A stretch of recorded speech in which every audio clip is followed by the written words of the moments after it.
vais enseigner sur quelque chose ce matin qui concerne aussi la réussite. Mais nous allons parler de la prière. Une réalité dont le peuple de Dieu n'a pas conscience. Une des choses les plus fortes dans la vie, c'est le domaine invisible. Ce que tu es aujourd'hui est la conception de ce que Dieu a fait avant la fondation du monde. Et quand tu viens sur la terre, ce n'est que la manifestation physique de ce que Dieu a fait dans l'esprit. Donc généralement, vous êtes des personnes faibles, attaquées de partout, corrompues de partout, de tout ce que vous voyez, parce que votre domaine spirituel est faible. Nous ne sommes que la manifestation de ce qui a été programmé dans le spirituel.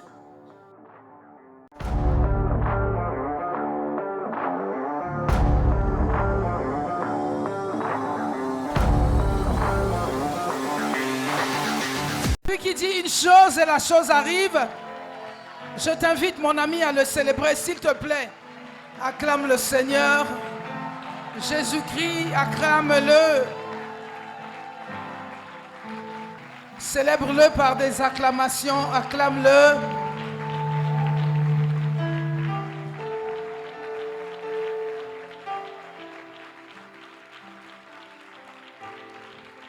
Regarde quelqu'un dans la salle, je te remercie pour les acclamations que tu fais à ton Dieu.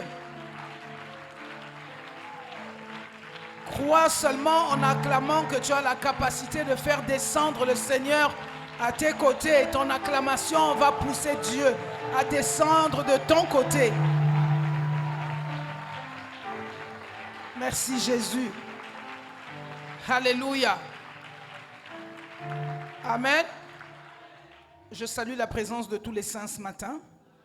Soyez les bienvenus, vous qui participez à nos réunions habituelles du dimanche. Soyez bénis. Nous allons recommander ce moment entre les mains du Seigneur. Je te remercie pour ta sainte et glorieuse et précieuse présence ce matin dans l'assemblée des saints. Merci Adonai d'être présent. Nous avons besoin de toi et d'être fortifiés dans le nom de Jésus. Nous voulons recommander ce culte entre tes mains, car évidemment nous sommes venus pour te rendre culte. Seigneur, merci d'être au tréfonds de nos cœurs. Éloigne de nous toute distraction qui peut nous emmener à sortir de ces moments. Merci pour ta présence dans ce lieu et merci pour la vie de chacun de nous ce matin. Nous nous sommes réveillés et nous avons constaté et contemplé ta gloire par le souffle divin que tu nous as accordé. Nous sommes infiniment reconnaissants d'être comptés parmi les vivants. Ce matin, je te donne toute la gloire et tout l'honneur à toi, Éternel, toi qui es le commencement de toutes choses. Merci pour les nouvelles générations. Merci, Père, pour la grâce accordée à chacun de nous. Que l'honneur qui t'est dû te revienne à toi seul. Toi qui es le maître des temps et des circonstances. Je te bénis, je te loue, je te rends des actions de grâce. C'est dans le puissant et précieux nom de notre Seigneur Jésus-Christ que nous avons prié. Et nous te rendons des multiples actions de grâce. En te donnant encore une offrande d'acclamation pour te dire que nous sommes là, Jésus. Alléluia.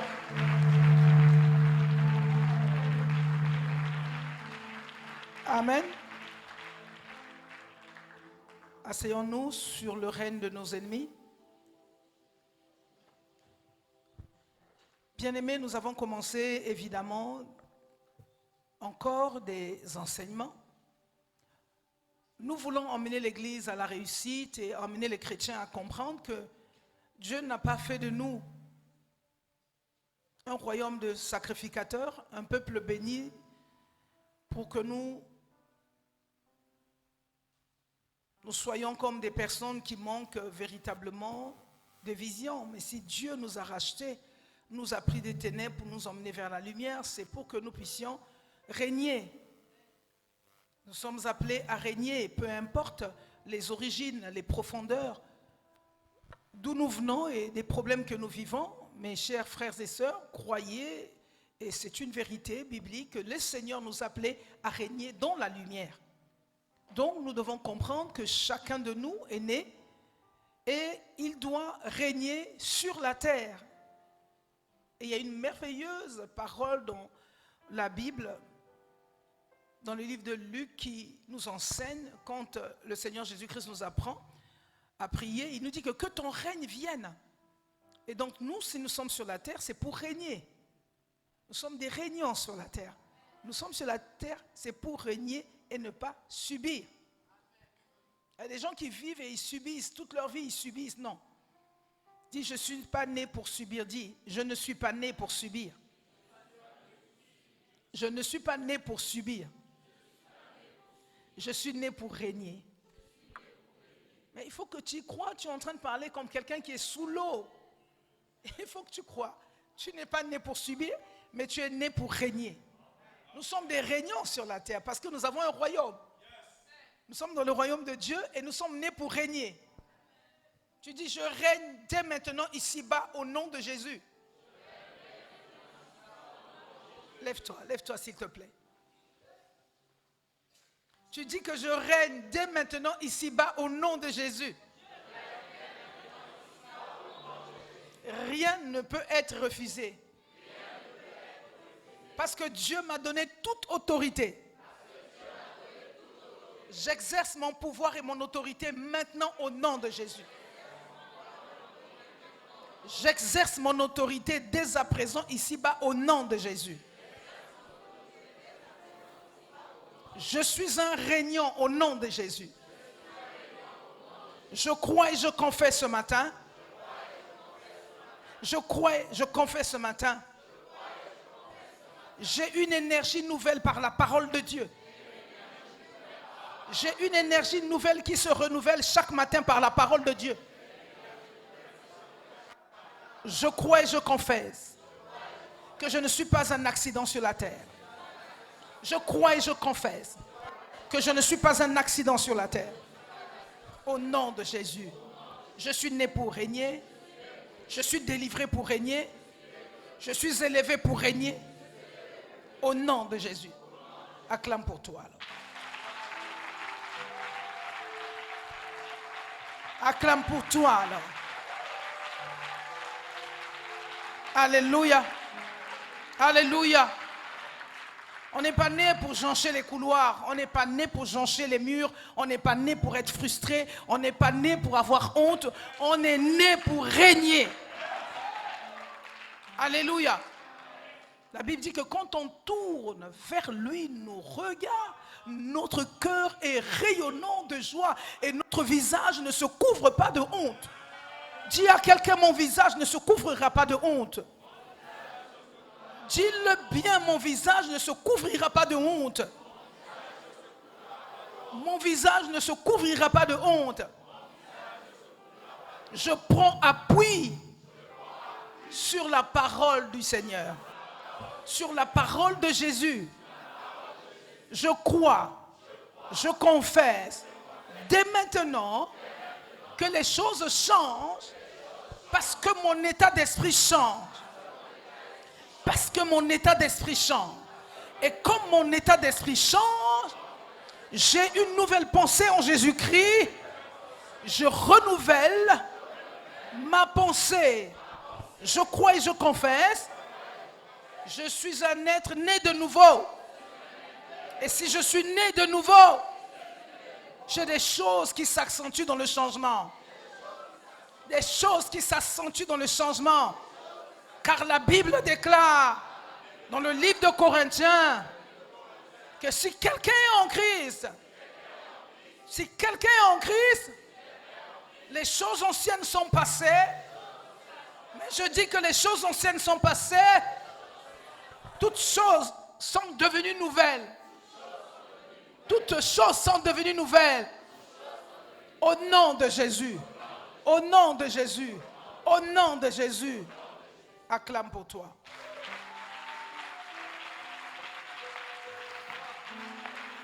Alléluia. Il faut refuser de penser et de croire que tu es un accident sur la terre. Je dis à quelqu'un que tu as été programmé par Dieu. Je dis à quelqu'un que tu as été programmé par Dieu. Alléluia. Tu as été programmé par Dieu. Tu n'es pas un accident. Tu n'es pas arrivé par accident. Alléluia. Donc tu règnes à partir de ce moment. Je veux que tu le crois. Il faut toujours le croire. Quand tu t'élèves, tu prends le contrôle de ton environnement. Tu dis, je règne dès à présent au nom de Jésus. Parce que la parole de Dieu me donne cet avantage. Et j'ai l'autorité de marcher sur les scorpions, sur toute puissance de l'ennemi. Rien ne peut me nuire. Alléluia. Nous parlons de la préparation, mes chers frères et sœurs, mes chers amis. Et le Seigneur veut nous enseigner au sujet du succès. Alléluia. Asseyons-nous, s'il vous plaît. Le Seigneur nous enseigne au sujet du succès et de la réussite. Je voudrais dire à quelqu'un que rien n'arrive dans la vie de manière hasardeuse. Rien n'arrive dans la vie de manière hasardeuse. Donc il n'y a pas de hasard avec Dieu. Tout se travaille. Nous avons entendu que la sœur Christelle a eu une étoile. C'est parce qu'elle a accepté de se mettre de côté pour aller en préparation, en formation, pour devenir ce qu'elle doit devenir demain. Si quelqu'un a une vision, il doit se préparer pour arriver à cette vision qu'il est en train de voir dans son esprit. Je dis à quelqu'un que même la vision, tu la vois d'abord dans ton esprit. C'est dans ton esprit que tu vois d'abord la vision. Ce que tu vas devenir demain, c'est d'abord dans ton esprit que tu le prépares. C'est d'abord spirituellement alors que tu le prépares. Avant de devenir ce que tu vas devenir, c'est pour cette raison qu'il faut croire aux visions, il faut croire aux anges. C'est important de croire à ce que tu vois. Je veux dire quelque chose à quelqu'un. Je veux dire quelque chose à quelqu'un ce matin. Écoutez, le Seigneur dit quelque chose, Dieu dit quelque chose à Abraham. Abraham sort. Parce que le fait qu'Abraham était dans la maison, il ne voyait pas bien. Il voyait peut-être les chaises qui étaient abîmées, les chaises qui étaient usées. Dieu lui dit, tu peux sortir s'il te plaît. Sors.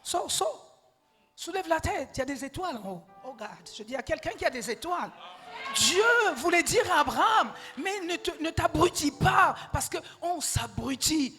Parce qu'un tel nous dit une histoire qui est fausse. Parce que chacun raconte la version de ce qu'il connaît, n'est-ce pas? Et si tu écoutes sa version, tu crois qu'il a raison. Il n'a pas raison. Alléluia. Alléluia. Écoutez, Dieu dit à Abraham, parce que Dieu voulait rendre Abraham très fort. Dieu voulait rendre Abraham très fort. Il lui dit que depuis que je te parle, j'ai l'impression que tu comprends, mais pas exactement comme je veux. C'est pour cette raison que j'aime Jérémie qui dit que quand Jésus lui demande, le Seigneur lui pose la question, qu'est-ce que tu vois? Il dit, je vois exactement quelque chose de précis, c'est une branche d'amandier. Alors le Seigneur dit Dieu dit à Abraham, Abraham, tu peux sortir. Sors de ton confort. Sors de la zone de ton confort. Sors pour apercevoir quelque chose. Et Dieu a dit à Abraham, Abraham, sors. Tu as vu les étoiles? Tu vois les étoiles? Les yeux d'Abraham ont commencé à s'ouvrir et à comprendre. Tu sais que quand tu vois quelque chose, tu peux alors commencer à comprendre. Quand tu as vu les étoiles, tu te dis, ah bon, c'est ce que je vais devenir demain, une étoile? Alors je dois m'appliquer maintenant à travailler pour être la personne que je voudrais être demain. On travaille pour devenir la personne qu'on voudra être demain. On ne reste pas assis en rêvant que Dieu m'a dit. Et la plupart des chrétiens pensent que parce que Dieu leur a donné la vision, ils doivent rester au même endroit. Non, quand Dieu t'a dit quelque chose, tu dois organiser parce que tu as la capacité d'exercer ton pouvoir dans ce monde-ci. Et je veux parler de quelque chose d'important ce matin. Parce que nous rentrons dans les moments de prière, nous devons nous préparer donc à affronter les adversités sur le plan spirituel. Je vais enseigner sur quelque chose ce matin qui concerne aussi la réussite, mais nous allons parler de la prière. Je dors, je me réveille, je dors, je me réveille, je dors, je me réveille. Le Seigneur me dit, non, tu dois leur expliquer une réalité dont ils n'ont pas conscience.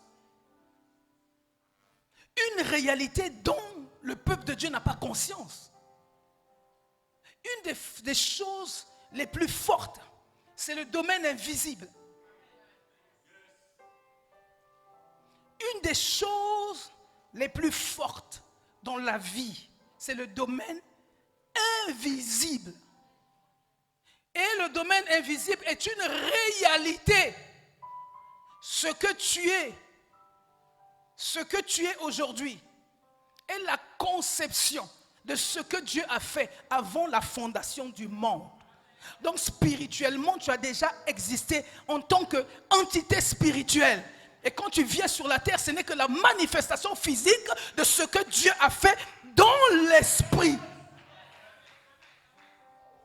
Donc généralement, vous êtes des personnes faibles, attaquées de partout, corrompues de partout, de tout ce que vous voyez, parce que votre domaine spirituel est faible.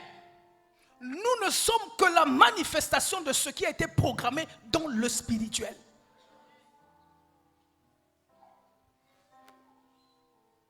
Vous n'aimez plus la prière. Depuis pratiquement une année, je suis à l'extérieur. J'ai trouvé que vous êtes affaiblis spirituellement. Ce que moi je suis devenu, c'est le fruit de la prière.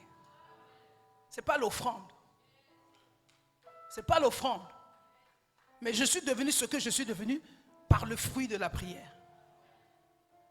C'est très important. Nous allons parler de quelque chose de très important aujourd'hui, la prière. La prière, c'est important. On peut faire les plus belles prédications du monde, comme nous le faisons à la Cité des Rois des Rois, mais j'ai l'impression que les gens ne comprennent pas très bien. S'il y a la pluie, je ne viens pas à l'église. C'est grave. C'est très grave. Je ne viens pas à l'église parce qu'il y a la pluie. C'est très grave. Ça veut dire que tu n'as encore rien compris de la vie. Donc moi, les gens qui sont à côté de moi, qui n'aiment pas la prière, il faut les éloigner de toi. Les gens qui n'aiment pas la prière ne pourront jamais aller loin. Jamais loin. Si vous voulez être des véritables régnants dans la vie, il faut prendre possession d'abord dans le monde invisible. C'est dans le monde invisible. Tu sais les maladies que vous avez, que nous avons, c'est d'abord dans le spirituel que ça a été décrété. C'est dans le spirituel, ce sont les esprits. C'est pour ça que Jésus nous a donné le pouvoir de marcher sur les démons. Jésus a passé aussi son temps, il faisait les miracles, mais il chassait les démons. Comment un grand Dieu comme ça va chasser les démons? Non mais dites-moi un amen. Comment un grand Dieu comme ça va chasser les démons? Il peut dire aux démons, va là-bas. Non, la Bible dit qu'il les chassait. Avec toute autorité, il les chassait. Parce que la cause de nos malheurs vient d'abord du monde spirituel. Donc quand quelqu'un n'aime pas la prière, c'est le premier sorcier de sa vie. Quand quelqu'un veut donner des raisons, quand on lui demande de venir à l'église et prier, il donne des raisons. Dites-lui qu'il n'a rien compris de la vie. C'est pour cette raison qu'il faut bien faire attention au nom que vous donnez à vos enfants. Parce que le nom représente une identité dans le monde spirituel. Quand vous donnez un prénom à une personne, à un enfant, il faut savoir l'objectif pour lequel tu lui donnes ce nom et qu'est-ce que ce nom va faire dans son avenir. Le nom a une trajectoire. Le nom a une trajectoire. Et vous devez comprendre ça. Tu t'appelles Marguerite, ça veut dire quoi? C'est le nom de ta grand-mère. Mais sur le plan de ta destinée, qu'est-ce que ça a à voir? C'est pour cette raison que nos parents doivent être suffisamment inspirés. Faire de l'agriculture, qu'est-ce que tu fais? Il faut défraîchir le champ. Avant de prendre la graine et de mettre sur la terre, tu vas défricher d'abord le champ. Enlever les herbes. Oh God, quelqu'un comprend quelque chose? Quelqu'un comprend ce que j'explique? J'ai l'impression que les gens ne comprennent pas. Avant de planter, faire de l'agriculture, tu enlèves d'abord les herbes. C'est comme ça que ta vie et la mienne, tu enlèves d'abord les herbes. Si tu as eu les mauvaises choses, des mauvaises affectations par ton grand-père qui était sorcier, commence d'abord à enlever d'abord les herbes avant de commencer à planter. Si tu n'enlèves pas les herbes, cette graine sera étouffée. Elle ne pourra pas bien produire. Est-ce que quelqu'un me comprend?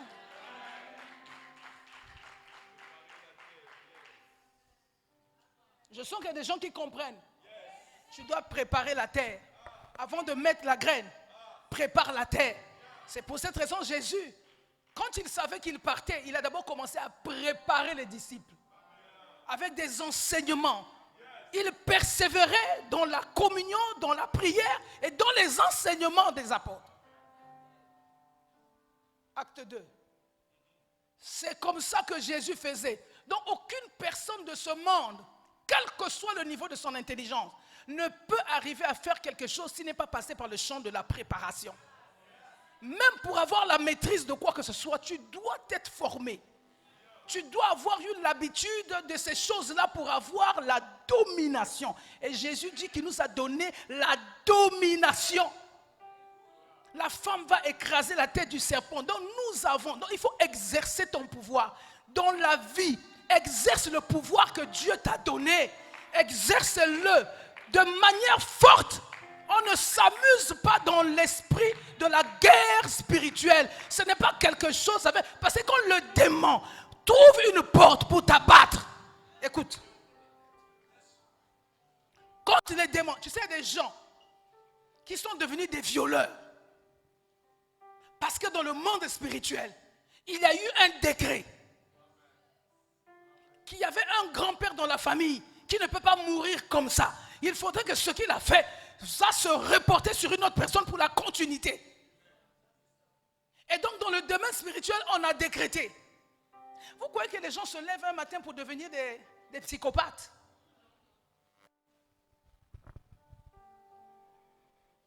Il y a bien quelque chose qui s'est passé pour qu'il y ait une conséquence de cet état d'esprit.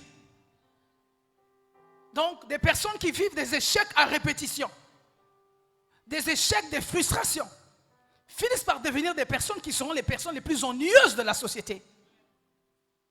Pourquoi? Parce qu'il y a un décret spirituel qui a été lancé dans le monde des esprits. C'est pour cette raison, une personne qui veut réussir dans la vie, c'est pour cette raison dans le monde, vous voyez aussi même quelqu'un qui chante. Il doit avoir une croyance. Un président doit avoir une croyance. La foi ne se vit pas simplement, la foi c'est une œuvre spirituelle. Elle ne se vit pas, ce n'est pas parce que nous sommes chrétiens que dans le monde il n'y aura pas une autre forme de spiritualité. Si nous avons choisi d'être chrétiens, c'est que dans le monde il y a une autre forme de spiritualité. Et les autres qui ont besoin de réussir ne pensent pas que la réussite va arriver toute seule si tu travailles. Il faut qu'il y ait le domaine de la spiritualité. Il faut qu'à côté de la réussite, qu'il y ait le domaine qu'on appelle la spiritualité. Croire en ce que nous faisons, c'est une chose. Mais il faudrait que nous puissions être inspirés. On n'est pas inspiré simplement par notre père ou par notre mère. Mais dans l'inspiration, il y a le domaine de la foi, les choses auxquelles nous croyons. C'est pour cette raison, quand on devient chrétien, le diable nous attaque quand l'église n'a pas assez de prières. Quand l'église n'a pas assez de prières, qu'est-ce qui se passe? L'ennemi fait de ton endroit, de ta maison, son champ d'exercice. Si tu pouvais savoir que Dieu t'ouvre les yeux pendant que tu es en train de dormir, ce qui se passe autour de toi dans le monde spirituel. Tu ne vois pas Dieu, mais cependant tu l'adores. Quelle est la force qui te pousse à adorer Dieu alors que tu ne le vois pas? C'est parce que tu crois qu'il existe et qu'il t'entend quelque part. Il est quelque part dans un endroit et il écoute ce que tu es en train de dire. Si tu n'as pas la foi, tu ne crois pas, comment tu vas prier?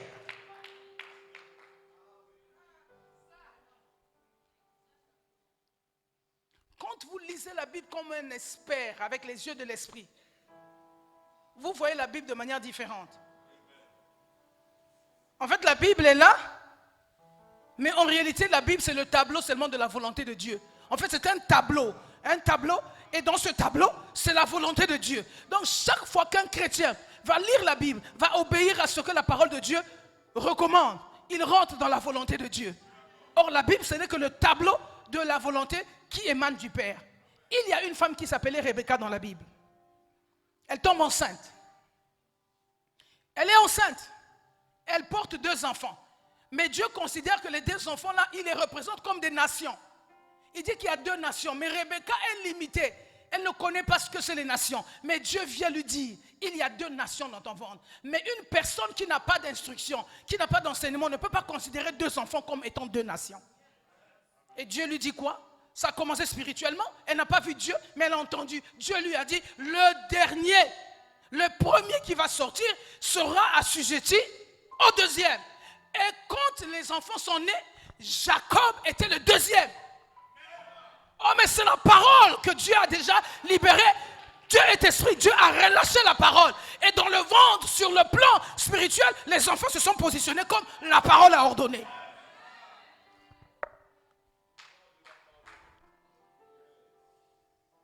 Toi, tu crois que tu as des enfants comme ça là parce que tu veux? Alléluia. Nous sommes d'abord des entités spirituelles. Je vois des personnes mettre leurs enfants, les photos de leurs enfants sur les réseaux sociaux. Laisse-moi te dire quelque chose, tu es cinglé. Je te choque. Je te choque. Tous les combats de ton fils et de ta fille vont commencer par le fait que tu les exposes déjà sur les réseaux sociaux. Est-ce que tu connais le monde spirituel? Toi, tu dis quoi? Voici mon joyau. Voici ma couronne. Voici mon héritier. Le combat va commencer déjà là parce que c'est toi qui as présenté.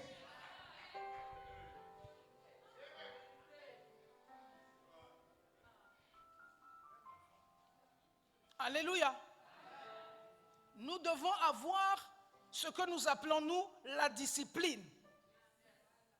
La réussite d'une personne vient de la connaissance qu'il a et des mécanismes, des valeurs qu'il associe à sa connaissance. Tu as la connaissance, mais autour de la connaissance, tu as des valeurs. Ce sont ces valeurs-là qui vont piloter ton intelligence. Parce que les principes de Jésus te feront réussir plus que ton génie.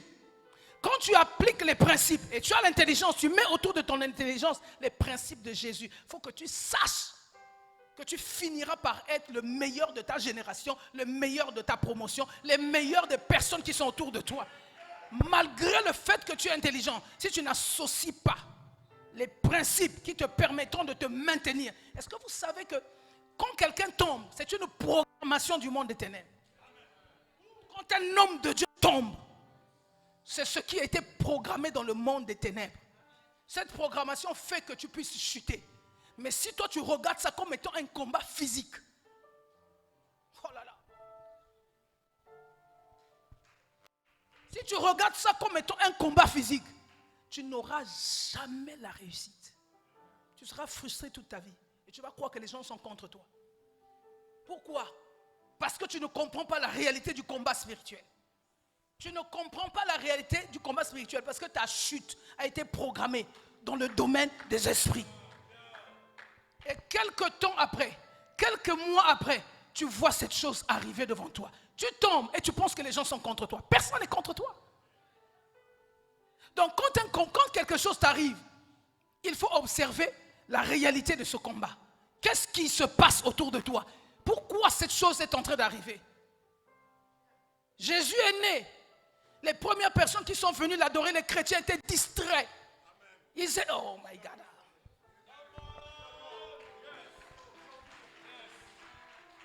Jésus est né. Il y a des gens qui sont à côté de nous, qui dorment avec nous, qui nous fréquentent, ne nous connaissent pas. Ils ne savent pas le pouvoir que nous avons. Ils ne connaissent pas qui nous sommes. Ils dorment avec nous, ils se réveillent avec nous, ils marchent avec nous, nous travaillons ensemble, mais ils ne nous connaissent pas. Jésus est né. Ce sont les mages qui ont quitté loin, qui ont vu l'étoile. Donc Jésus a commencé à régner. Ce n'est pas en tant qu'être physique, mais être spirituel. Il a commencé à régner dans l'étoile. Il a commencé à régner dans les cieux. Il a commencé à régner dans les airs. Il a commencé à régner au-delà de ce qui était charnel. Donc les hommes qui avaient les 4 yeux, les hommes qui avaient la force spirituelle, pouvaient identifier qu'il y a un roi, qu'il y a un homme spécial qui vient plus que nous, qui vient d'impacter l'humanité, qui vient d'impacter l'univers.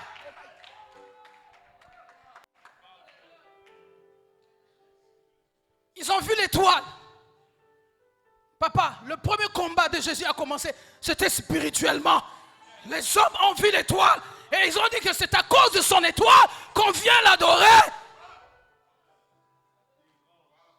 Ton étoile dérange. Ton contrat va se briser avec les gens à cause de ton étoile qui dérange.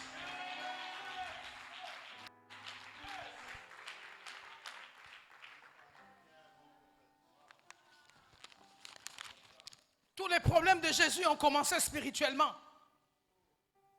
Tu déranges les gens, tu brilles plus que les autres étoiles.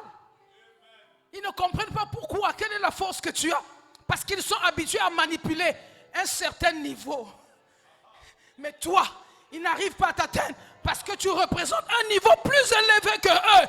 Et ils n'arrivent pas à te maîtriser. Ils n'arrivent pas à te supporter parce que ton niveau est déjà un peu plus élevé que eux.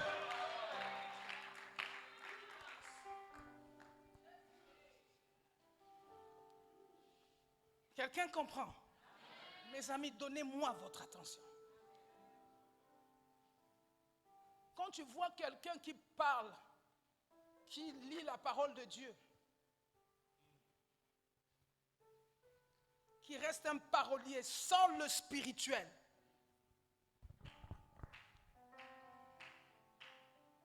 il va lui manquer ce qu'on appelle nous la puissance de l'esprit. En fait, la parole de Dieu s'accomplit parce qu'il y a derrière la parole de Dieu, il y a l'esprit. La parole de Dieu est pauvre sans l'esprit de Dieu.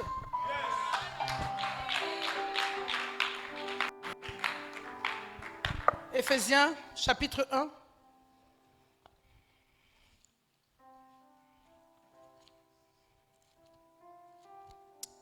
Mes amis, soyons sérieux. Hein? Mes amis, devenons sérieux avec Dieu. Vous savez, tout ce que vous négligez, c'est ce qui vous tue. Éphésiens chapitre 1, verset 3. Que c'est ton esprit que nous avons été bénis. C'est ton esprit que nous avons été bénis. C'est pour cette raison que j'ai dit que nous sommes des régnants sur la terre. Nous ne sommes pas venus en vagabondage sur la terre. Nous ne sommes pas venus par hasard. Nous sommes venus avec un objectif et un but. Et ce but, nous devons l'atteindre. Lisons les évangiles au nom du Seigneur. Je lis dans la version Louis II révisée, Vie nouvelle. Béni soit le Dieu et Père de notre Seigneur Jésus-Christ, qui nous a bénis de toute bénédiction spirituelle. Point. Béni soit le Père de notre Seigneur Jésus-Christ, qui nous a bénis de toute bénédiction spirituelle. Toi et moi, on va faire la guerre pour la chair. Toi et moi, on va faire la guerre pour le costume. Mais notre guerre doit d'abord être une guerre spirituelle sur le plan fondamental. Alléluia. Amen. Alléluia. Amen. Tu peux changer tout ce qui est physique. Tu peux changer tout ce qui est physique. Si tu rentres dans le domaine de l'esprit, tu peux changer tout ce qui est physique. Il dit, béni soit le Dieu. Donc nous bénissons Dieu. Parce qu'il nous a aimés avant la fondation du monde. Alléluia. Et il nous a bénis, pas matériellement, mais il a commencé à nous bénir d'abord sur le plan spirituel. Donc quand ton spirituel n'est pas bon, ton physique n'est que la conséquence du domaine spirituel. Ton physique, ce que tu représentes là, n'est que la conséquence de ce qui est spirituel. Est-ce que quelqu'un comprend maintenant ça? Amen. Donc ne dis pas que c'est la chance. Ah, les autres ont le travail. Ah, les autres ont le mariage. Oh, les autres voyagent. Oh, les autres ont ceci et moi j'ai pas. Donc avant de condamner quelqu'un, avant d'être jaloux, avant de dire quoi que ce soit, repars d'abord à la fondation. Qu'est-ce qui s'est passé dans ta fondation? Qu'est-ce qui s'est passé spirituellement l'origine de ton père, l'origine de ta famille, les choses qui ont commencé dans ta vie ont commencé par le fait qu'il y a des héritages spirituels que tu traînes sur toi. Il y a des héritages. Oh my God. Il y a des héritages. De la même manière que Dieu nous a bénis en Christ par des bénédictions spirituelles, c'est de la même manière que nos parents qui... Asseyez-vous, pardonnez-moi. C'est de la même manière que nos parents qui ont commencé avec les dieux étrangers, les idoles. Ils ont hypothéqué notre richesse sur ces fondements des idoles.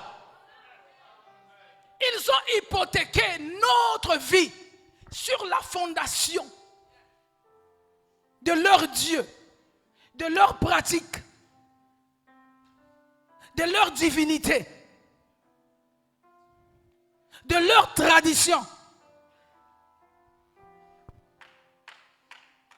Et tous tes problèmes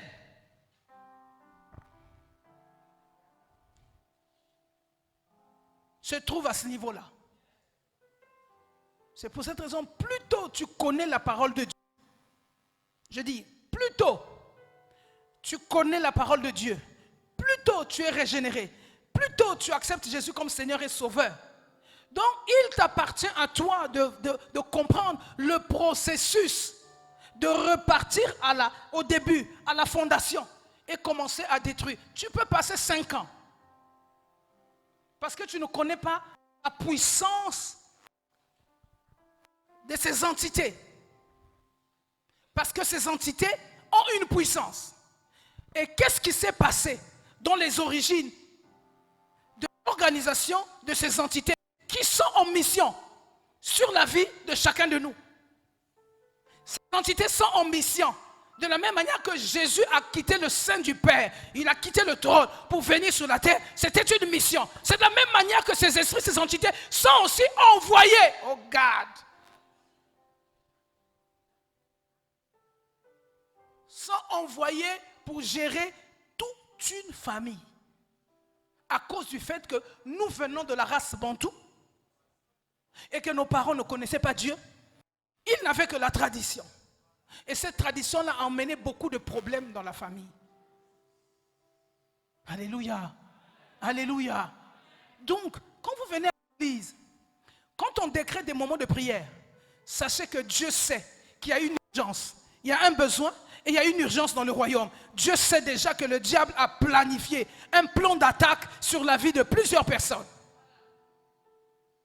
Et le meilleur moyen de contrecarrer les attaques de maladie, parce que la conséquence d'une attaque, si tu es spirituel, si tu es un homme de Dieu, si tu es une femme, ça te ramène à l'origine de ce que le monde des esprits, le monde spirituel a déclaré. Et quand il arrive maintenant la manifestation physique, ne sois pas surpris. C'est pour cette raison, il faut fermer les portes. Vous savez ce que la Bible dit? Le diable rôde autour de nous comme dévoré. Donc le diable qui est envoyé en mission vers nous. Qui a vu la passion de Christ? Est-ce que vous vous souvenez de la passion de Christ?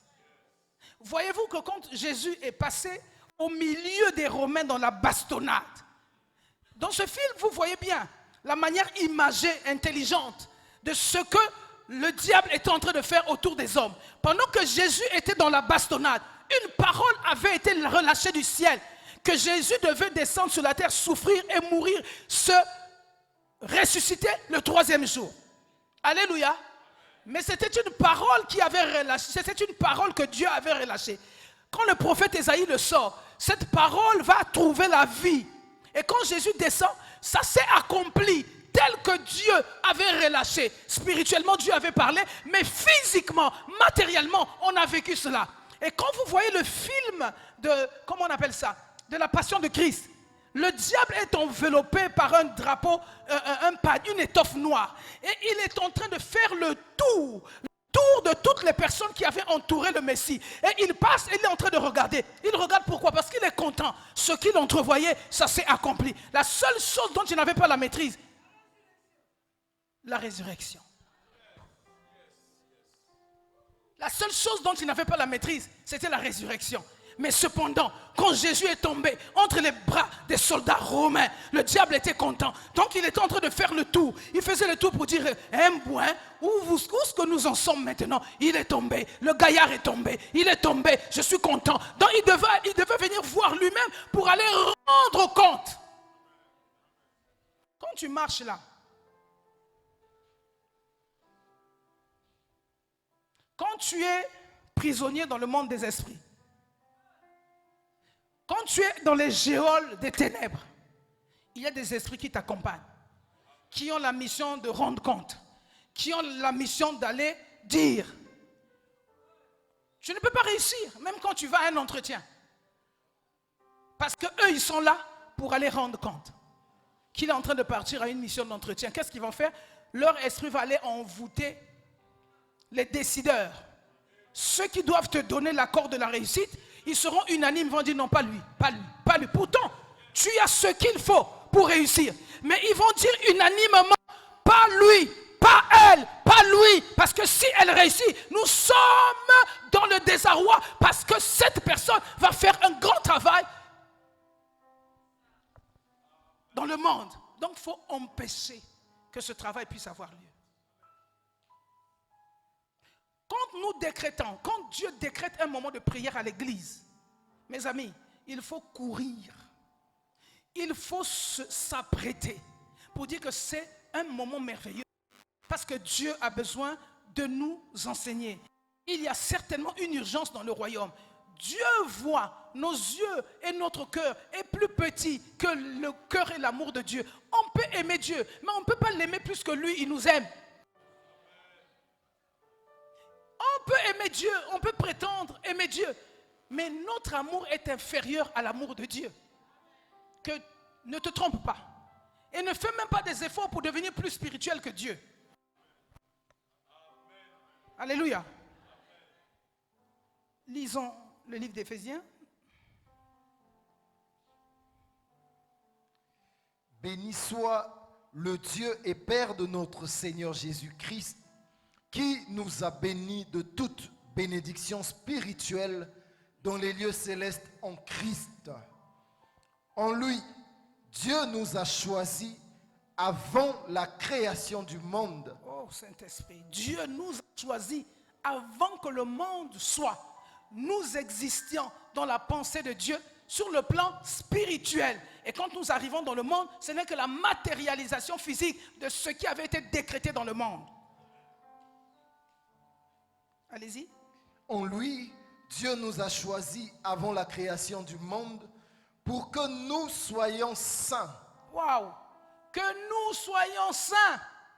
Donc nous devons tout faire pour rattraper la volonté de Dieu. Pour que les démons qui s'amusent avec nous ne puissent toujours pas avoir accès à nos vies. Donc Dieu veut que nous soyons saints. Et il dit quoi? Irréprochables. Pour que le démon ne trouve pas une occasion. Pour que les esprits ne trouvent pas une occasion pour continuer à nous faire du mal. On est saint et irréprochable, pas devant les démons, mais devant Dieu. C'est lui le juste juge, c'est lui le protecteur, c'est lui qui nous protège. Donc si Dieu trouve que nous sommes assez saints, assez irréprochables, à ce moment-là, il élève une digue. Et même si tu es au milieu de la fournaise comme Daniel, les démons ne peuvent pas te consumer parce que tu es avec Dieu, parce qu'il y a une digue de protection, parce qu'autour de toi, Dieu met une enveloppe et cette enveloppe est transparente. Ce n'est pas une enveloppe noire, c'est une enveloppe transparente parce que les démons doivent voir qu'il y a un feu autour de toi. Si elle est sombre, les démons ne peuvent pas voir. Voyez-vous de quel amour Dieu nous a aimés pour continuer à te corrompre, pour continuer à être ce sorcier que tu es, pour continuer à travailler dans le monde des ténèbres, alors que Dieu nous a aimés avant la fondation du monde. Avant que les choses arrivent, Dieu nous prévient par des messagers. Dieu nous prévient par des messagers, par des prophètes. Voici ce qui arrive. Mais si tu ne te lèves pas pour prier contre ça, ça va arriver. J'aime bien les chrétiens. Ce qui est révélé est condamné. Mon ami, tu te trompes. Si tu ne pries pas pour ça, Yeshua, tu as dit ce qui est révélé est condamné. Et tu t'arrêtes là. Tu ne pries pas pour ça, tu t'arrêtes là. Mon ami, tu te mets le doigt dans l'œil. Quand un prophète, quand une parole de connaissance sort sur ta vie, au sujet de ta famille, oh mon ami, Dieu te donne des informations qui te donnera la nature de te lever avec puissance, avec foi, avec autorité pour dire au nom de Jésus, j'arrête tout ce que le mécanisme du ténèbre est en train de prévoir dans le monde des esprits. J'annule cela par la puissance de la parole de Dieu au nom de Jésus, par le sang de la nouvelle alliance. Je l'annule au nom de Jésus. La croix du Calvaire est le témoignage de ma victoire. Il les a vaincus.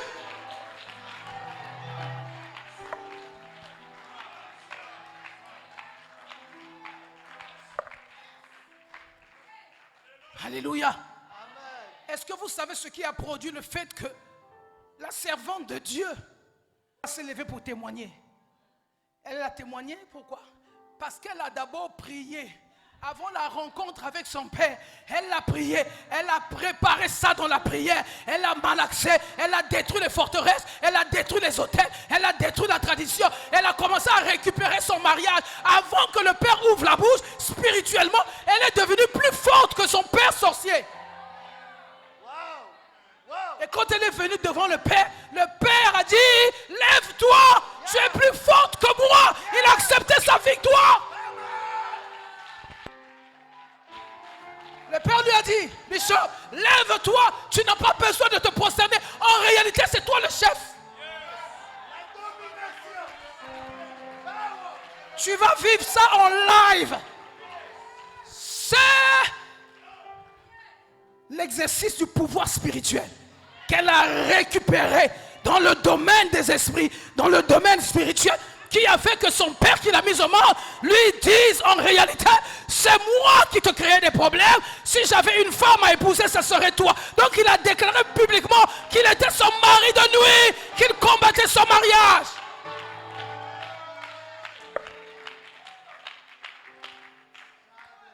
Combien de temps?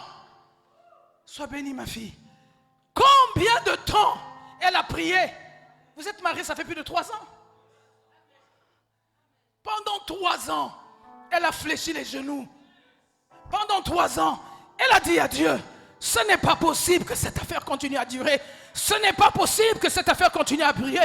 Mais quand elle a fini de prendre le combat, elle s'est présentée comme Esther. Elle s'est présentée devant le roi parce qu'elle avait la force du spirituel. Et le roi lui a dit, jeune femme, lève-toi, tes péchés te sont pardonnés. En quelque sorte, ça voulait dire, lève-toi, tu n'as pas besoin de te mettre à genoux devant moi. En réalité, tout ce que j'ai fait contre toi, ça n'a pas produit ce que j'espérais. J'ai compris, malgré le fait que je multipliais des interventions sur le plan de la domination, de la tradition, mais rien ne marchait. Il y a eu quelques secousses.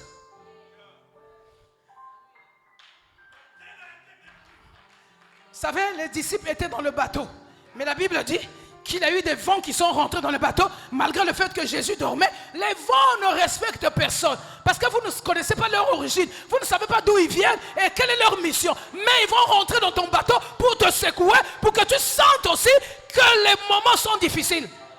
C'est pas parce qu'on a Jésus que la vie va être rose. C'est pas parce qu'on a Jésus qu'on ne sera jamais malade. C'est pas parce qu'on a Jésus qu'on ne va pas souffrir. C'est pas parce qu'on a Jésus que nos enfants vont réussir à chaque fois.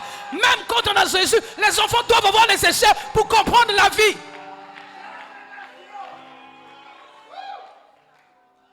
Quelqu'un me comprend? Quelqu'un me comprend? J'ai envie de te dire ça à toi et à moi. Tu me fatigues depuis que je mets les mains sur ta tête, tu ne changes pas. Tu me fatigues. Tu viens à la prière matinale, on fait le combat. À la fin, il n'y a rien qui se passe. Tu sais pourquoi rien ne se passe? Parce qu'en réalité, toi-même, tu n'as pas encore pris autorité au sujet de ce qui te dérange. Quand tu vas te lever avec la rage pour prendre autorité, toi-même de ce qui te dérange, les choses vont changer.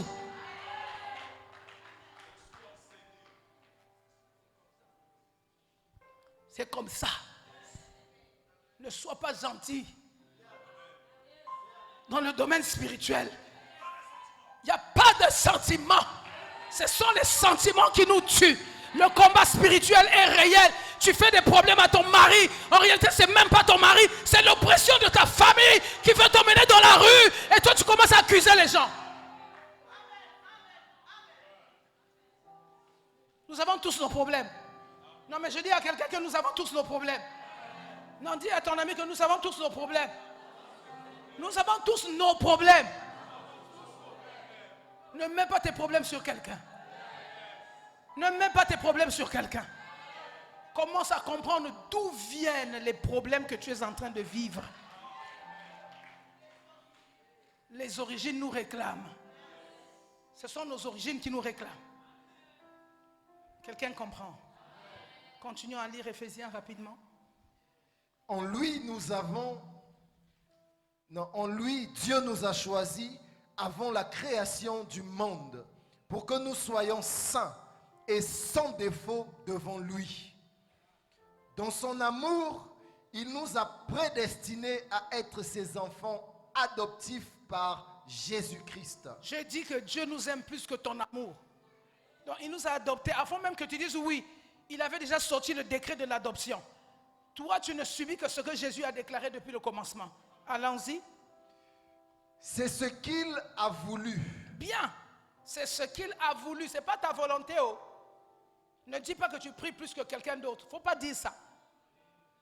Dans sa bienveillance, pour que nous célébrions la gloire de sa grâce. C'est tellement clair. Dont il nous a comblés dans le bien-aimé. Verset 7. En lui, par son sang, nous avons la rédemption. Nous sommes rachetés. Alléluia. Nous savons ça parce qu'il y a un testament qui plane sur notre vie. Ce testament est réel. La parole de Dieu est réelle. Mais on rentre maintenant dans la vérité. Je dis quelque chose. La parole de Dieu est réelle. Maintenant, toi, tu dois rentrer dans la vérité. Elle peut être une réalité simplement sur le plan des lèvres. Je suis chrétienne, donc c'est une image. Mais nous ne voulons pas nous arrêter à l'image. Nous voulons vivre la réalité de la parole de Dieu. Nous devons rentrer dans la réalité de la parole de Dieu pour bénéficier de toutes les promesses en Jésus-Christ. Je refuse seulement être l'image. Je refuse seulement d'être une image. Est-ce qu'une image bouge? Est-ce qu'une image bouge? Elle est statique. Mais nous voulons rentrer dans le plan de la rédemption.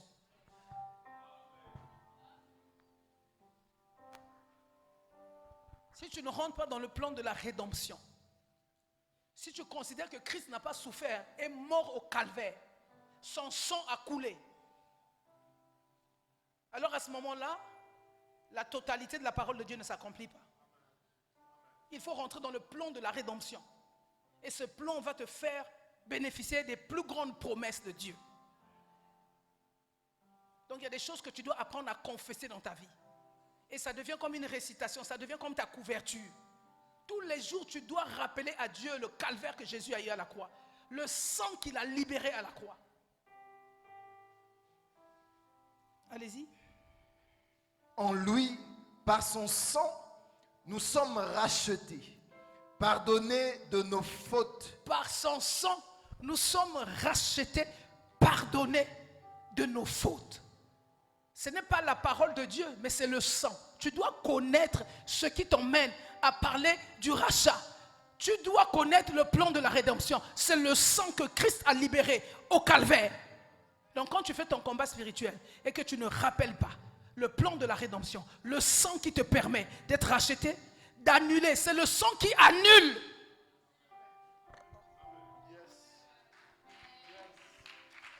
C'est le sang de Jésus qui annule la programmation du ténèbre. Alléluia. Sinon, il va venir faire quoi? Du tourisme. Donc Jésus est venu faire du tourisme sur la terre. Il faut aussi refuser ça. Il n'est pas venu faire du tourisme sur la terre. Il est venu pour un objectif précis. C'est de te racheter.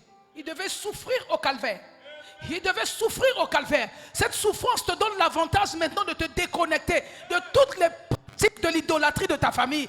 De dire qu'il y a un Dieu qui a souffert pour moi. Et comme il a souffert pour moi, il m'a donné l'avantage de dire au nom de Jésus, tout genou fléchit et toute langue confesse que Jésus-Christ est Seigneur à la gloire du Père.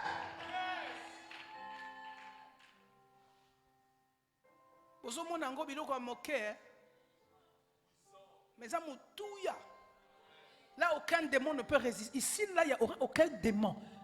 Parce que c'est la vérité qui libère. C'est la vérité qui libère. Ce n'est pas les déclarations que tu fais sans puissance, sans conviction qui te libèrent. Mais c'est la vérité de la parole de Dieu. Ce n'est pas les déclarations, tu fondes tes mots et tu crois que c'est ça qui va te libérer. C'est la vérité de ton cœur. C'est la vérité de la connaissance de la parole de Dieu. C'est la parole de Dieu de la vérité qui te rendra libre. La Bible dit dans le livre de Jean chapitre 8 verset 30, vous connaîtrez la vérité et la vérité vous rendra libre. Si tu ne m'aimes pas, dis-moi en face que tu ne m'aimes pas. Je dis merci, tu m'as délivré. Tu devenais aussi encombrant.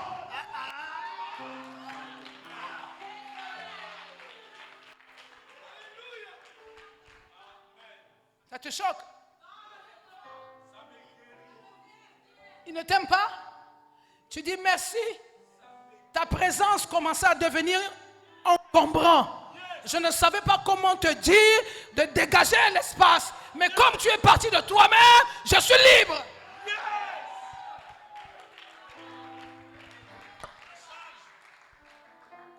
C'est comme ça la vie. Quand tu es marié avec quelqu'un, cet homme choisit de te quitter, laisse-le partir. Quand tu es marié à une femme qui pense qu'elle a la taille de Coca-Cola, c'est elle la plus belle, tu lui dis, tu as décidé de partir, tu sais ce que tu es en train de faire, vas-y. Ne la supplie pas. Tu dis, vas-y. Je veux voir l'homme que tu vas rencontrer. Vous croyez que les femmes ont toujours besoin d'argent? Vous croyez que les femmes ont toujours besoin d'argent? Elles ont besoin du comportement de l'homme. On épouse le comportement. On épouse la vision. On épouse le comportement. Les femmes n'ont toujours pas besoin d'argent. L'argent, ça vient après. Parce qu'il y a des nécessités qui vont permettre que le couple puisse avancer. C'est le comportement dont on a besoin. On a besoin d'un homme responsable qui ait un comportement digne. Quand tu deviens chrétien, Dieu veut que tu changes de comportement. C'est ton comportement qui nous embête. C'est ton comportement qui nous dérange.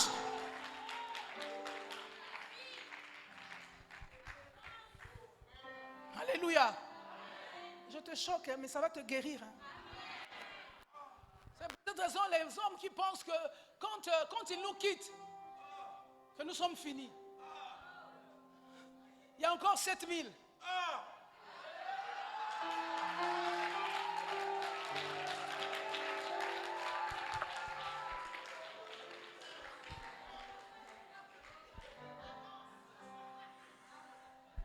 Non mais c'est biblique, hein. Ça m'a solo à l'ibandate, c'est biblique. Racheter, pardonner de nos fautes, Yes, Lord. conformément à la richesse de sa grâce. Yes, Lord. Dieu nous l'a accordé avec abondance, Bien. en toute sagesse et intelligence. Alléluia.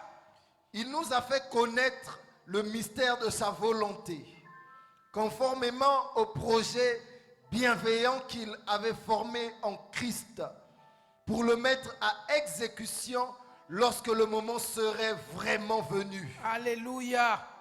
À savoir, de tout réunir sous l'autorité du Messie. À savoir de tout réunir sous l'autorité du Messie. Ça veut dire quoi? Quand tu ne fais pas le combat spirituel au sujet de ta propre vie, je te dis que tu vas aller au ciel. Mais dans quelles conditions? Après avoir souffert sur la terre, pendant que les démons se sont amusés avec toi, t'ont mis dans un état de célibat générationnel. Endurci de façon générationnelle. Les autres épouses 10 ans après toi, tu es toujours le même, tu es devenu rabbi. Mais tu vas aller au ciel, je t'encourage, tu vas aller au ciel. Mais écoute mon ami, moi si je vais au ciel, il faut que je puisse avoir des histoires à raconter à Dieu quand même. Je dois avoir des choses à raconter au Seigneur dans mon adoration. Quand tout le monde va se lever pour adorer Dieu, moi je vais dire Seigneur, mon adoration, tu as été bon, tu as été super, tu as été puissant. Le mariage là c'était bien, mais les voyages que je faisais, mais le poulet que je mangeais, tout ça là, ça doit constituer mon adoration. Tu montes vers le Père, tu n'as rien à dire. Tu ne dis rien parce que tu as vécu en tant que chrétien une vie frustrée. Nanya lokayo. Nanya lokayo. Yomoko molokina yomoko. Parce que la parole est proche de toi, près de ta bouche. La parole, la Bible dit dans le livre de Romains, la parole est près de toi. Donc, il suffit seulement que tu prennes la parole, tu la mets dans la bouche et tu commences à déclarer. Commence à déclarer et puis crois. Quand quelqu'un vient dans ta maison, ne prends pas n'importe qui. Tu dois bien regarder la personne. Tu es venu pourquoi? Dieu t'a dit, laisse-moi aussi le temps de prier pour savoir si tu es venu avec la vraie mission. Pour ça, paix à son âme, hein, maman Langui connaissait faire ça. Oh non, non, nous avons la foi. Nous sommes des hommes de foi, on ne connaît pas le combat spirituel. Tu ne peux pas savoir que Dieu lui-même, il est le guerrier, le plus grand guerrier, c'est Dieu. C'est ça, non? Nos pasteurs, nos enfants, non, il a tout accompli en Jésus-Christ. Moi, les histoires de combat, ce n'est pas moi. Tu es devenu chrétien, il faut que tu saches qu'il y a le monde spirituel et Dieu t'apprend à devenir guerrier. Donc quand tu deviens chrétien, il y a une phase de ta vie où tu dois savoir que tu dois expérimenter la guerre. Même si tu es un homme de foi, même si tu es un homme de paix, il y a une phase de ta vie de manière régulière où tu dois expérimenter la guerre spirituelle. Tu sais pourquoi il y a beaucoup de problèmes, les gens qui traînent? Parce qu'ils ne connaissent pas le combat spirituel. Arrache, arrache, arrache, arrache, arrache, arrache, arrache, arrache. C'est pour rien que Dieu a dit à Jérémie, arrache, abat, détruis. Mais enfin, c'est bien pour quelque chose. Non mais pourquoi la victoire? C'est qu'il y a eu un combat. S'il y a eu une victoire, c'est qu'il y a eu un combat. Alléluia. Jésus est venu à la croix, il est mort à la croix, ressuscité le troisième jour. C'était une victoire. Les gens regardaient pour dire non, c'est pas possible. C'est lui? Oui, c'est lui. Non, non, non, vous vous trompez. On a pris des soldats, on a mis autour de sa tombe pour empêcher qu'il se réveille. Comme il connaissait les Juifs, comme il se disait que ces gens-là sont terribles. Il faut mettre des soldats autour de la tombe parce que ces gens-là aiment tellement leur chef qu'ils viendront la nuit pour récupérer le corps. Mais malgré le fait qu'il y avait des soldats autour de la tombe, Jésus est sorti du tombeau vainqueur. Je dis à quelqu'un, quand tu auras compris cet enseignement, tu pourras alors vivre une vie de joie sur la terre, une vie de paix sur la terre, une vie d'élévation sur la terre, parce que tu auras appris à arracher tout ce que le diable t'a volé par des supplications, par des prières et par des jeûnes. Je vais te choquer. On t'a dit que les offrandes enlèvent les démons. On te dit parce que tu as donné offrande que les démons sont partis. Alors pourquoi tu ne te maries pas? Pourquoi tu n'es pas guéri malgré les tonnes de médicaments que tu bois? Pourquoi tu n'es pas guéri? L'offrande n'enlève pas les démons. C'est ta prière. C'est le jeûne. C'est les supplications qui vont faire que les handicaps que tu vis dans le domaine sanitaire, les handicaps que tu vis dans le domaine marital, les handicaps que tu vis dans le domaine social, puissent trouver une restauration. Même les mésententes, quand vous avez dans un couple des mésententes, il y a une digue. Comment je peux dire ça? Il y a une digue, c'est-à-dire il y a un barrage qui permet que toi et ta femme vous soyez chien et chat. Il y a des choses qu'on fait spirituellement pour que vous ne puissiez pas vous entendre. En réalité, vous êtes fait pour réussir, vous êtes fait pour aller plus loin et vous êtes fait pour régner. Alléluia. Alléluia. Quand nous lisons la parole de Dieu, Jésus avait fait quoi? Il avait enlevé les écailles dans les yeux d'un disciple. C'était qui? C'était qui? Parce que Jésus avait besoin de montrer à Paul, ce que tu vois là, ce n'est pas la réalité. Il faut que je t'enlève les écailles. Bon, nous savons que les écailles viennent d'où? Du poisson, non? Donc les écailles étaient seules sans sable. Il y avait les écailles et puis il y avait le sable. Donc l'épaisseur était énorme et Paul ne pouvait pas voir la vie comme tout le monde. C'est pour cette raison que nous avons des frères et sœurs qui sont ici. Même quand l'opportunité arrive, ils ne peuvent pas saisir l'opportunité parce qu'ils sont voilés. Ils ne voient pas bien. Une femme arrive devant toi, Dieu te donne gratuit une femme. Tu vas laisser passer cette opportunité parce que tu as des...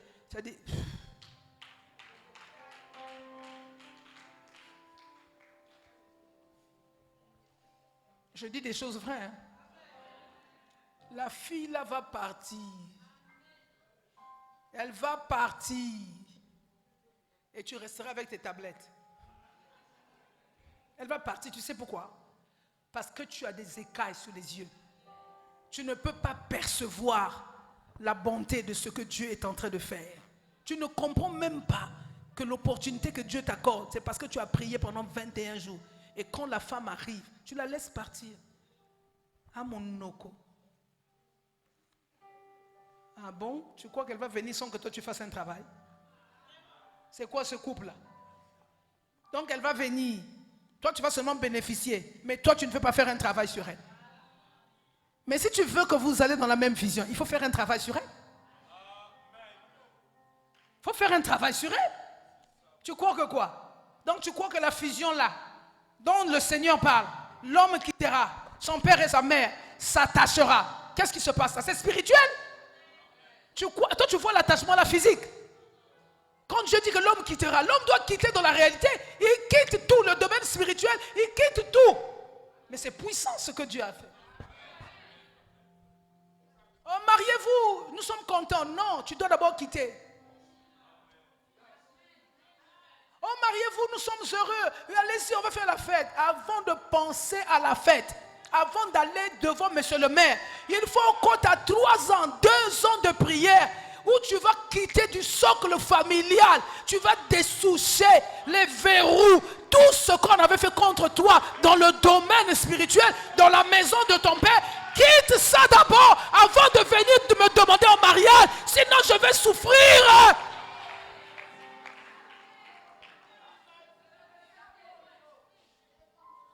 Je peux vous prêcher jusqu'à 15 heures ces genres de paroles. Quitte d'abord avant de venir me voir, même si tu as tes tablettes au chocolat. Quitte d'abord. Quitte spirituellement. De toute façon, à l'âge où tu es arrivé, tu as commencé à manifester les signes de la sorcellerie de ta famille. Tu as déjà commencé à manifester les signes. Kindoki, Makamomabe et Kolaka. Et c'est là qui moquait. Mais ceux qui ont collé, ils ont collapé. Donc, quand tu as quitté la maison de ton père, tu dois chercher la délivrance. Avant d'entamer le processus du mariage, commence à quitter partout là où on entame la fondation négative de ta famille. Sinon, tu seras un homme amer. Tu seras malheureux. Comme nous rencontrons beaucoup de frères des pasteurs, ils prêchent, quand tu le vois ici.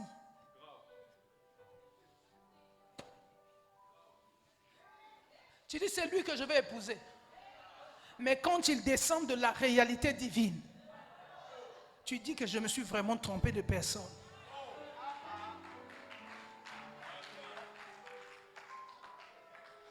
Ça vous choque, mais c'est la vérité. Prends un pasteur, ici, là. Tu vas jurer là-bas, c'est lui. Je le veux. Tu crois que c'est comme ça qu'ils font? Ils sont là-bas. Donc toi, tu crois que c'est toi qui choisis, mais c'est elles qui te choisissent avant que toi tu lèves la tête. Elles t'ont choisi. Elles disent, c'est lui là que je veux.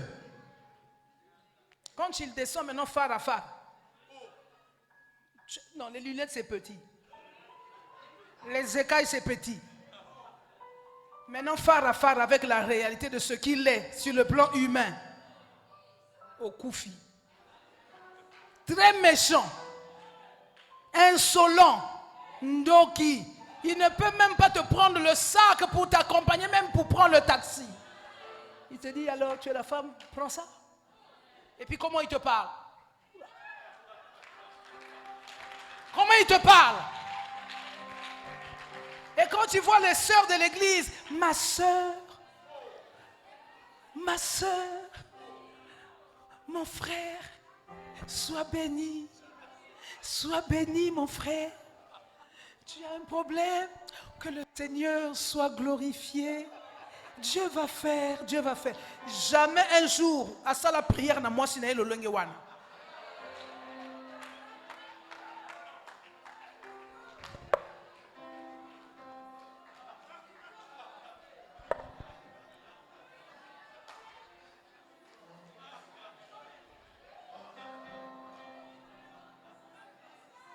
Bon côté. Mais que tu sois d'accord ou pas, c'est la vérité. Même si tu es contre ce que je dis, mais c'est la vérité, c'est la triste réalité. Qu'est-ce que tu as préparé là? Tu as préparé quoi aujourd'hui? Tu n'as même pas eu une minute pour lui dire, mais enfin en réalité, tu m'avais laissé quoi? Tu m'avais laissé l'argent?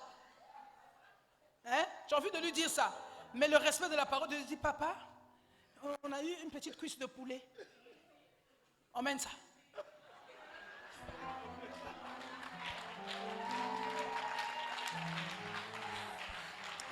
Merci, Alouka, emmène ça. Et quand il a fini de manger, il se lève avec son cure-dent là. Il n'enlève pas l'assiette. Non seulement il ne laisse pas l'argent du marché, mais il n'enlève pas l'assiette. C'est dit, va enlever. C'est-à-dire, je n'encourage pas les divorces parce que je suis resté avec mon mari jusqu'à la fin. Donc vous le savez. Mais j'enseigne. C'est-à-dire, ne parle jamais de divorce quand tu es un homme comme ça.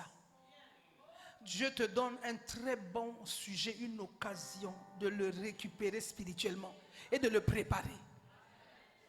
Au lambaye. Au côté ma bonne de 21 jours. Kakaye. Nous avons changé. Changé bizalelinaye. Nzambe pesa imote mamalam. Nzambe longola bazeka ya misonaye. On a des bonnes raisons pour prier pour nos frères. On a des bonnes raisons pour prier pour nos maris. Et tu vas commencer à voir qu'il va commencer à changer. Doucement, doucement, il va commencer à changer. L'homme qui ne riait pas, qui était toujours fâché, il va commencer à avoir le sourire. C'est d'abord spirituellement que tu dois arracher. Cet homme-là, tu te plains tous les jours. Depuis que tu te plains, tu n'as pas de solution. Mais alors, vois les choses de manière différente.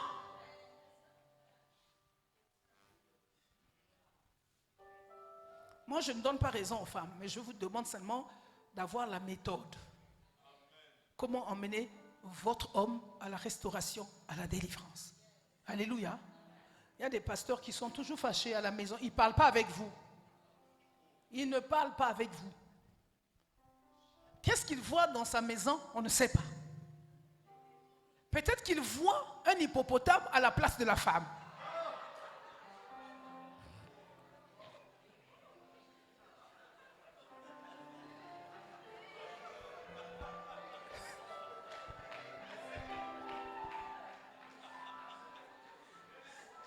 Le meilleur moyen de faire rentrer une prédication, c'est d'emmener le rire.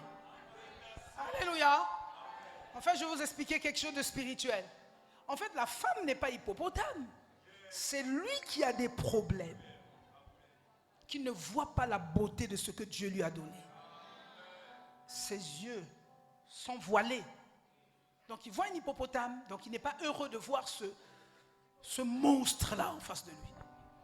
Il a envie de te dire dans la chambre, mais vas-y, cherche quelqu'un d'autre, tu m'énerves.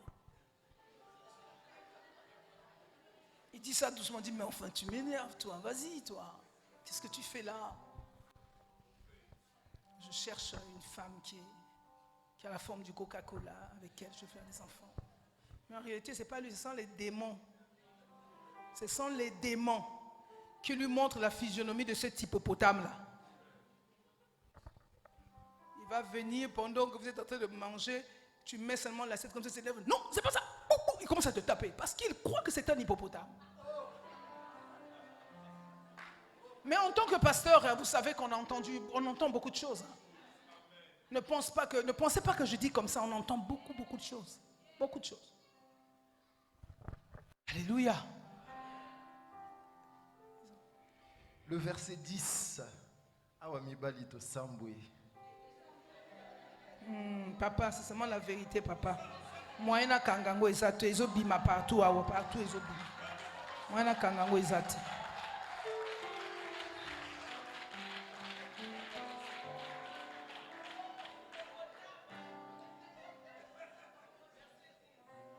Verset 10. Pour le mettre à exécution lorsque le moment serait vraiment venu, à savoir de tout réunir sous l'autorité du Messie, aussi bien ce qui est dans le ciel que ce qui est sur la terre. Est-ce qu'on peut acclamer Jésus?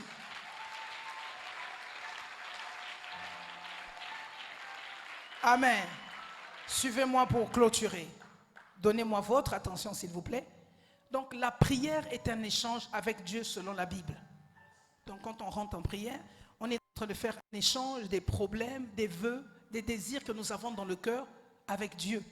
Donc, quand on décrète les moments de prière, chaque croyant doit se sentir concerné.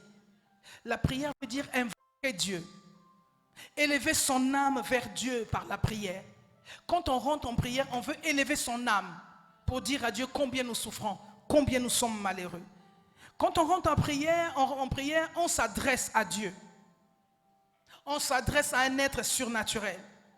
On demande avec humilité et déférence. Alléluia. La prière en communion est tellement importante dans la vie de l'assemblée. De même que l'adoration, de même que la sainte doctrine, de même que la communion. La prière en commun n'est en réalité que le reflet de nos cœurs, les cœurs des croyants qui sont réunis pour adresser vers Dieu les demandes.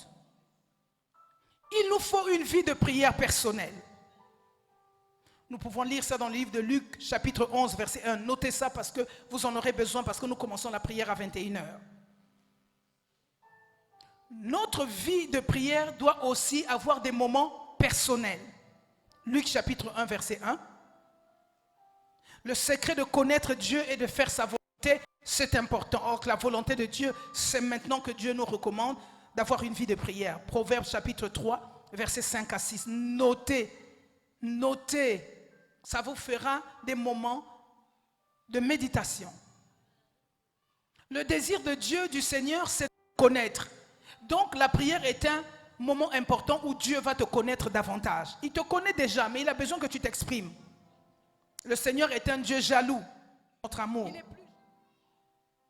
Dieu cherche un homme. Il cherche un homme sur lequel il va déverser la grâce, la mission, la pensée. Accrochez-vous toujours au Seigneur, quels que soient les moments que vous passez de manière difficile. Ayez toujours besoin, la soif de vous accrocher à Dieu. Deutéronome chapitre 10, verset 20. La faim et la soif de connaître Dieu est l'ingrédient le plus important de votre vie. La soif et la faim de connaître Dieu est l'ingrédient le plus important de votre vie spirituelle. Matthieu chapitre 5, verset 6. 3 facteurs qui déterminent la conscience et la qualité de votre vie de prière. Ça, c'est important. 3 critères, 3 facteurs qui déterminent la conscience et la qualité de votre vie de prière. Le premier facteur, c'est le lieu où vous allez prier. Jésus allait souvent dans les montagnes. Quand il a fini de rendre ministère, il prenait les disciples et ils allaient souvent de l'autre côté, dans les montagnes, vers les plaines. Ils cherchaient des endroits particuliers pour la concentration. Nous devons quitter notre maison, nous devons quitter notre confort pour avoir un moment dans sa présence, pour avoir un moment particulier. Il faut désirer cela. Jésus avait désiré des moments particuliers avec son Père. Il faut désirer les moments de communion avec Dieu. Il faut désirer les moments de prière avec Dieu. C'est important. Matthieu chapitre 6, verset 6. Le lieu de votre prière est important. Pour que votre prière réussisse, il faudrait un lieu. Un lieu où vous allez quitter tout ce qui est naturel. tout ce qui peut vous empêcher d'entendre Dieu, de méditer la parole de Dieu. Quittez ces endroits qui sont en réalité pour vous des endroits qui vous étouffent, des endroits rocailleux. Vous n'allez jamais avoir la présence de Dieu dans n'importe quel endroit. Dieu veut accomplir son plan éternel dans votre vie. Vous avez besoin de quitter un endroit pour aller là où le Seigneur vous attend. Un lieu qui est préparé, un lieu où il y a la sainteté de Dieu, un lieu où il y a la paix, un lieu où on peut parler avec Dieu de manière surnaturelle. Deuxièmement, un autre facteur, le sujet de vos prières doivent être préparés. Vous devez préparer les sujets pour lesquels vous allez rentrer dans la prière. Qu'est-ce qui vous range? Qu'est-ce qui vous dérange? Quels sont les problèmes qui ne changent pas? Qu'est-ce que vous attendez de Dieu? Donc, le sujet de votre prière. Troisième facteur qui peut vous donner toujours l'avantage de la réussite, c'est les heures de vos moments de prière. Les heures que vous déterminez. Quand vous avez dit que je rencontre le Seigneur à 23 heures, mettez-vous pendant les 21 jours de prière à 23 heures. C'est votre moment préféré, c'est votre moment d'intimité, c'est votre moment de communion, c'est votre moment d'appel, c'est votre moment d'épanouissement. Je le dis à quelqu'un ce matin, les heures que vous avez décidées, c'est votre moment d'épanouissement. Quand on est en face de Dieu, on est épanoui. Même quand on pleure, on sent l'épanouissement. Quelqu'un me comprend? Il y a 4 éléments importants que vous ne pouvez pas oublier. Quand vous commencez à faire une retraite, quand vous commencez à jeûner, quand vous commencez à prier, la première des choses que vous savez, tout ce qui viendra, viendra de Dieu. Donc attendez-vous, vous devez vous attendre à Dieu. N'attendez pas un ministre. Ce n'est pas vous qui choisissez la personne qui va vous bénir. Ce n'est pas vous qui choisissez la personne qui sera le sujet de votre joie. Donc, attendez-vous à Dieu. S'attendre à Dieu. Psaume 52, verset 9. Vous vous attendez à ce que la réponse vienne de Dieu. Pas du grand frère de votre père qui est ministre quelque part. Ce n'est pas lui qui a la clé de votre prévision. Dieu peut changer de personne. Vous devez veiller. Donc, votre attitude, votre comportement, les gens que vous allez fréquenter pendant les 21 jours de prière, vous les ciblez. Ne fréquentez pas n'importe qui pendant les 21 jours de prière. Veillez sur votre comportement, veillez autour de vous, veillez sur tous les engagements que vous prenez. Donc si tu vas prendre une dette pendant 21 jours de prière, c'est que tu n'as rien compris. Parce qu'on va commencer à te tourmenter, on va commencer à te déranger pour aller payer la dette. Et tu seras troublé dans ta prière. Troisièmement, apprenez à écouter Dieu pendant les 21 jours. Pendant le moment de consécration, apprenez à écouter Dieu. Ecclésiaste 5:2. Quatrième point important, méditez la parole de Dieu. Méditez la parole de Dieu. Psaume 104, verset 34. J'en ai des tonnes à vous donner. Et vous devez comprendre le combat d'intercession. Quand vous venez dans la prière, comprenez qu'à un moment, on fait une intercession. Dans l'intercession, il y a un combat. Alléluia. Comme je disais que le Seigneur est un homme de guerre. Exode 15, verset 3. Et nous sommes des guerriers. Ne viens pas me dire que toi, tu es un homme de foi. Donc, il y a des choses que tu ne fais pas. Non, ne t'approche pas de moi. Comme toi, tu as la foi, fais tes montagnes de foi de l'autre côté. Laisse-moi de mon côté avec mes combats. Vous allez avoir des chrétiens qui vous diront ça. Hein? Et surtout, s'ils veulent vous épater, ils vont vous sortir tous les versets de la Bible. Sauf vous sortir le verset avec exactitude dont vous avez besoin au sujet de ce qui vous dérange. Pour être un bon soldat, il faut être discipliné. Donc pendant les moments de prière, incluez dans votre méthode, dans votre façon de faire, la discipline. Pendant les moments de prière, on ne va pas dans les maisons des gens, ni de votre pasteur.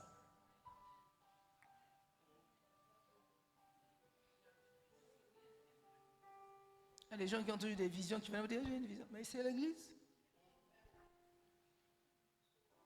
On ne voit même pas la fiancée qu'on aime.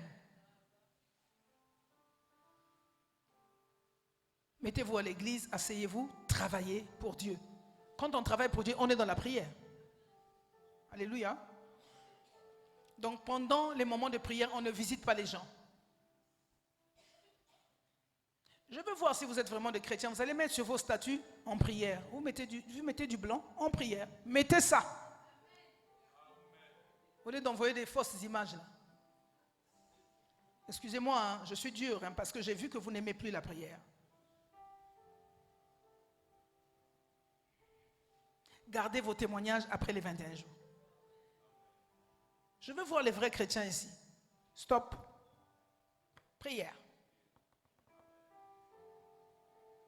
Pour être un bon soldat de Jésus-Christ, il faut être discipliné. Donc, ne te mêle pas de beaucoup de choses.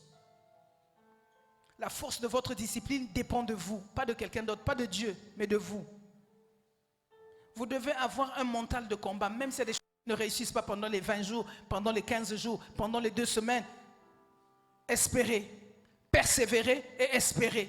2 choses qu'il faut noter, espérer et persévérer. Vous devez avoir un mental de combat et connaître vos ennemis. Connaître vos ennemis et avoir les armes de combat. Une arme qui est importante, c'est le sang de la nouvelle alliance. Le nom de Jésus, la parole de Dieu, les dons spirituels, prière en langue et les louanges que vous pouvez faire pendant les moments de prière. Vous devez envahir le monde invisible. Donc le monde spirituel, pour clôturer, vous devez envahir le monde invisible. Le monde spirituel, comme j'ai dit au commencement, est aussi réel. Il est aussi vrai que le monde physique. Toutes les souffrances physiques proviennent du monde spirituel. Les maladies que vous avez, les maladies que nous avons, les maladies qui se développent dans nos vies proviennent du monde spirituel. Comme j'ai dit, donc quand vous voyez les guerres, quand vous voyez même les guerres dans les pays, c'est toujours spirituel. Ça commence par la spiritualité. Quand il y a la famine, c'est toujours spirituel. Les démons ont besoin de quelque chose, ils vont créer la famine. Les épidémies que vous voyez, toujours spirituelles. Éphésiens chapitre 2, versets 1 à 3. C'est ce qu'on venait de lire. Dieu nous a fait rentrer dans le monde spirituel pour prendre part au combat qui s'y déroule. Éphésiens 2, 4 à 5. Il faut donc, pour un bon combat spirituel, entrer avec beaucoup de louanges. C'est avec les louanges que vous allez commencer la guerre, le combat. C'est avec les louanges. Quand vous faites les louanges, vous savez que pour entrer à Jéricho, il fallait détruire la barricade, il fallait détruire les murs. Ils n'ont pas pris des kalachnikovs, ils n'ont pas pris des fusées. Ils ont simplement commencé à louer. Ils ont adoré, ils ont loué, ils ont adoré, ils ont loué. Et le mur de Jéricho s'est brisé. Donc la louange est une arme spirituelle offensive et défensive. Alléluia. Prenez possession des lieux. Explorez la terre et prenez possession des lieux. Exposez les forteresses de vos familles. Matthieu 12, verset 29. Juge 6, verset 2. Il faut les noter pour bien comprendre. Les forteresses, nous allons les enseigner. Juge chapitre 6, verset 2. Jérémie chapitre 48, verset 18. Michée chapitre 5, verset 10. Il faut prendre possession des forteresses et dévoiler leurs secrets. Demandez à Dieu de nous donner le dévoilement de leurs secrets. Désarmez leur puissance. Prenez leur contrôle. Utilisez la parole de Dieu. Quand il y a un conflit dans un combat spirituel, un conflit, ça veut dire quoi? Vous êtes en train de prier, vous prenez possession, vous priez, quelqu'un tombe. Vous ne savez plus comment vous comporter. Appelez l'intervention des anges.